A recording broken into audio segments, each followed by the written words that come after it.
You know what? I have a question here, Yes. and the question is this: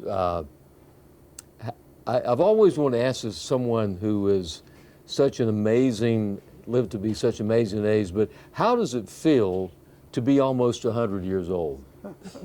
I don't know, but it's I feel fine. You know, I'm sitting down here because my knees are beginning to give out on me. Yeah, And yeah, little things happen that hasn't happened before. right.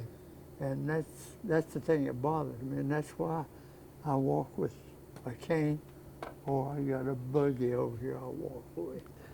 What is your, I mean, what is your secret to be able to live such an incredible life? You really want me to tell you that? Yes, I I tell you do. what I tell everybody else, that the secret is don't smoke, don't drink, and stay away from women.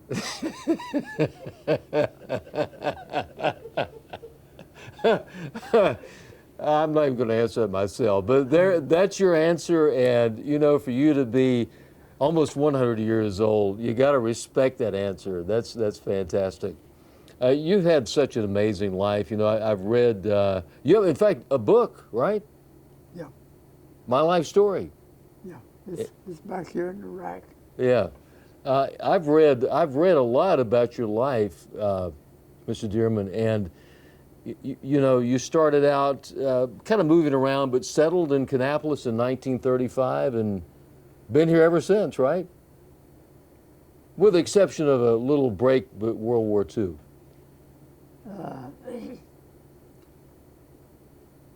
1935. That's when we moved back permanently. Yeah, Yeah, but I had lived here before that right. actually. Yeah, We moved. Well, there was a time whenever I was born in 22, right. and then when we got into the Depression, we moved here in the 30s, Right. 31. After 31, when my mother died, Right. and all, because right before that, before she died, all the children, I was born 22, but then I had a brother and a sister and another sister, and they were born in Kannapolis Right. in the 20s. Right. So we lived here actually before 35, but my daddy wanted to get a better job, so Right. he moved to Concord and ran a service station. Right. That didn't work very good, Yeah. so he got into the insurance business, and that moved us around. So, Right. So you came here in 1935 and went to but school and everything. we permanently Yeah. moved here in 35. I know, as looking back on your life history, you know, obviously went to high school here in Kannapolis, and after high school, at some point along the way there in 1943, you met and married your wife. Right. Yeah, Dorothy, right? Dorothy Pethel. Yeah, and it wasn't long after that, a few months later, that you were drafted into World War II. Right. Talk about that experience of being drafted and going into World War II. Well, I was working at Cannon Mills, Right. and I knew that my number was coming up because they'd already warned me that to expect it any time when it was going to happen. And we were married, and we didn't know whether to live here or live there or what to do. But we decided, well, maybe we'll have a year, who knows. And so I rented an apartment, and we bought furniture and all of that kind. And bang, it was gone Yeah. before the year was out. Right. And so we just we didn't want we did since we wanted to live together as a pair Right. first, as long as we could, and we just knew it was coming, and it came. And you were drafted. You served in the Army Air Corps, in the medical field, in the field of dentistry, right? Right. And you know more about me than I know. I love your history. That's why. And you were sent to Iceland, and that's where you served in the war zone in Iceland, right? No, I served in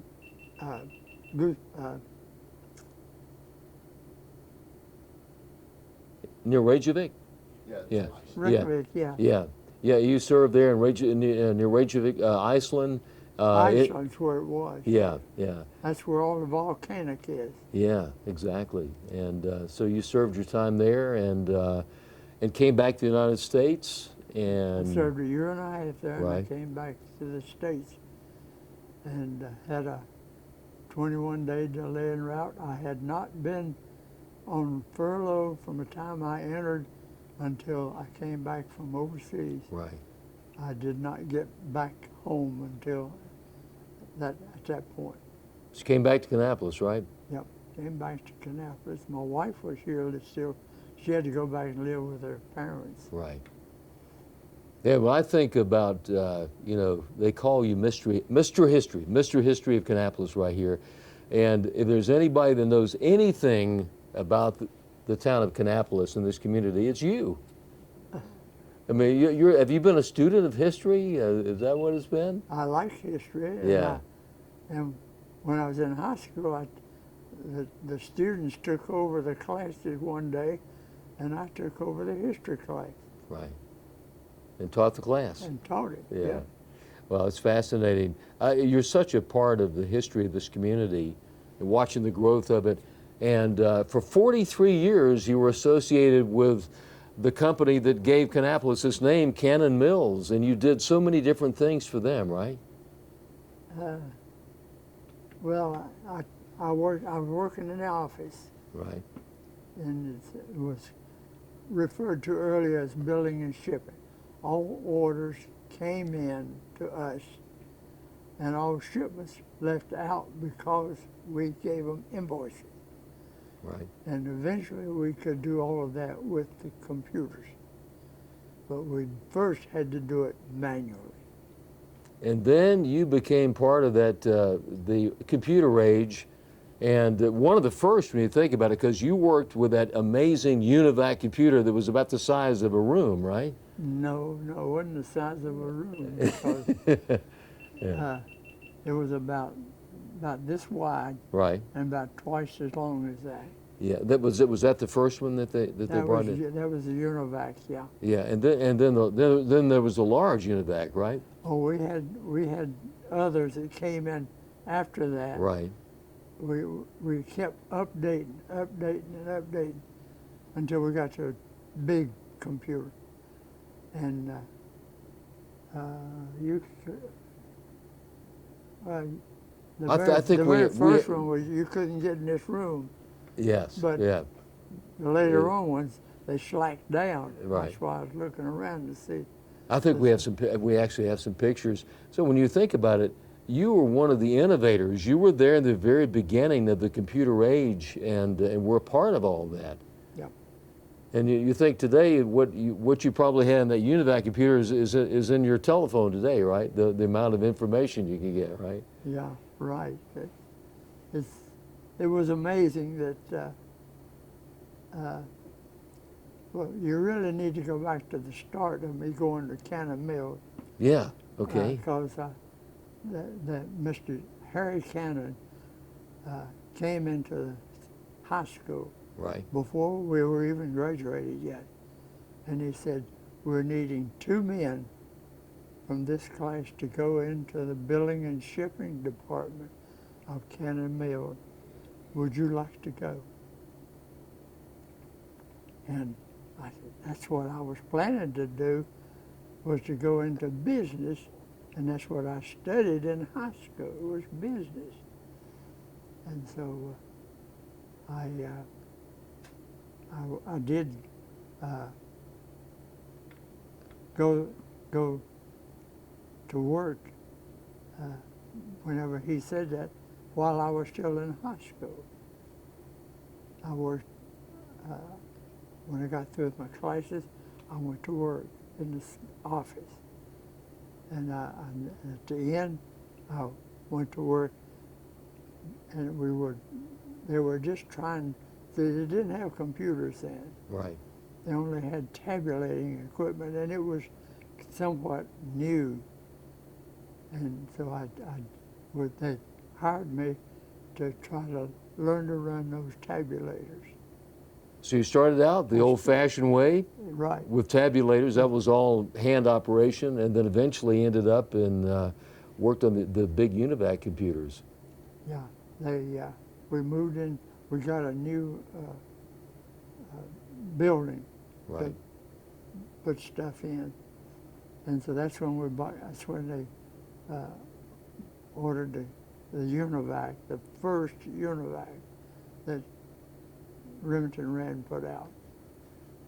And it was, like I said, it was about the size of that table 2 times. And it had a separate unit that set off to the side that we had to tell it what to do. And it was, you won't believe how we had to tell it what to do, because we had to use wires in order to wire it on a plug board, a big plug board about that big. And it had a place to say, do this or do that. And I had to do it. And when they brought it in, they said, here it is, go to it. So it was up to you to figure it out, right? Yeah. Wow. So, you know, when I think about it, in the history of the computer age, you were one of the first to be there, and you're still here today, and that's another amazing thing about your life up to about 100 years, the fact that you're a part of American history, really. Did you know that? No. You are. When I was working with the Univac, I was one of 200,000 men all over the United States that could do that. And I was the only one in our office that could Right. do that. You know, when you think about it, we have all these pictures of the site. Cannon Mills was such a, it really was Kannapolis at one time, right? Oh yeah, yeah.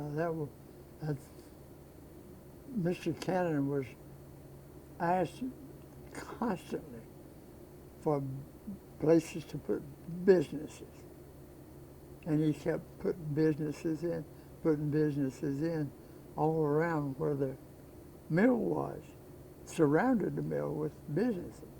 I mean, you look at those pictures, and you can see the extent of what Cannon Mills occupied, and it was such an incredible view of that, and the fact that today it's not even there. You know, And then they've replaced it with, you know, kind of a campus of scientific knowledge. Do you ever go down there? Do you ever go back to the site where you used to work? it's not there. Yeah, I know. I mean, have you been back on the campus? So they took it down. Yeah, yeah. I was looking at all that, and yeah, it's not even there anymore. No, and we started out in an office that was on the top floor of the wholesale, where they stored the stuff Right. and shipped it out from for where they were stored and put them into. They didn't have trucks at first. They always used trains. So we had a train track that came all the way into the plant. Wow. And then eventually that kept getting smaller and smaller, and the trucks took over, and then trains took out of service. I know that in reading your history that you, after 43 years of service to Cannon Mills, you left in 1985. Is that right?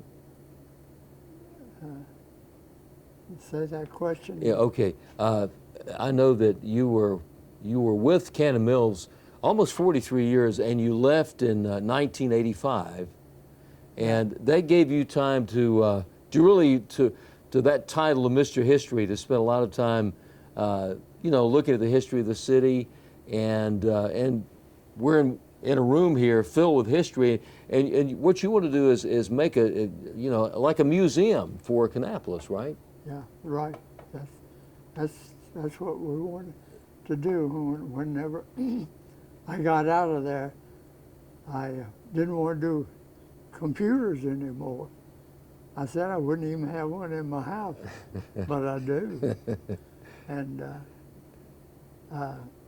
so I just grew from there into getting a little bit of stuff going here and a little bit of stuff going there, until we had enough to go into the library. We were given a spot in the library to start a history room, and that's where we started. And now it's really expanded, and there's so much great history of Kannapolis here. It's fascinating just to look at all the different parts of the history of Kannapolis. You know, when you look back in time to Kannapolis and your time here, what is your favorite memory of Kannapolis? I guess when I was delivering the Salisbury Post newspaper. Back when you were a kid? Yeah. Yeah. Yeah, I had 100 and plus customers. That's a lot. Yeah, right. And I started up at North Kannapolis, and I went all the way down to what was called then Frog Hollow, which is the end of Kannapolis. And I delivered that 100 plus papers. Now, were you on a bicycle doing that? I did ride a bicycle. Wow. Yeah. Delivering papers on a bicycle. But how old were you at that time? Gosh.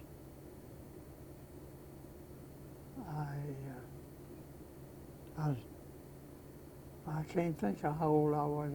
I was still in high school. Yeah. You were a young teenager, right? Right. Yeah. Right. Back at that time. But years, I don't remember exactly the years. But I had, unfortunately, whenever my mother died, Right. she died in 31. Right. I was in Troutman in first and second grade. Yeah. Then we moved out, Right. and we were different places. And so that when I started back, I had missed school for 2 years. And so I seemed to be a little bit bigger than most of the kids in the room. I knew a little bit more without Right. even knowing what we were going to be learning. But I helped the other kids out with arithmetic, for instance, because they were having problems. With me, it was simple. Yeah, I could do division without any problem. Those kids could not do division until I got in there with the teacher and helped get division going for the class. I think that explains